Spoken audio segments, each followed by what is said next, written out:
Hi friends, this is Silva. Day by day, we are uploading my channel for IT content videos. Just subscribe this channel. Today we will see how to download Microsoft Windows versions. Just go to browse Microsoft software for Windows. Just software for Windows software download. Just click here. There is Windows 7, 8.1, 10 and 11. And frequently couple of months comes Windows 12 also. This for Windows 7 is expired. Okay, this for Windows 8.1 also is expired 2023 January.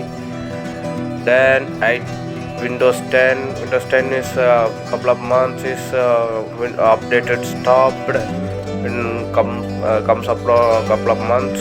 Okay, go for Windows 11, click here download option, select your bits, Windows 11 multi 64-bit version, and select your language. Just click download.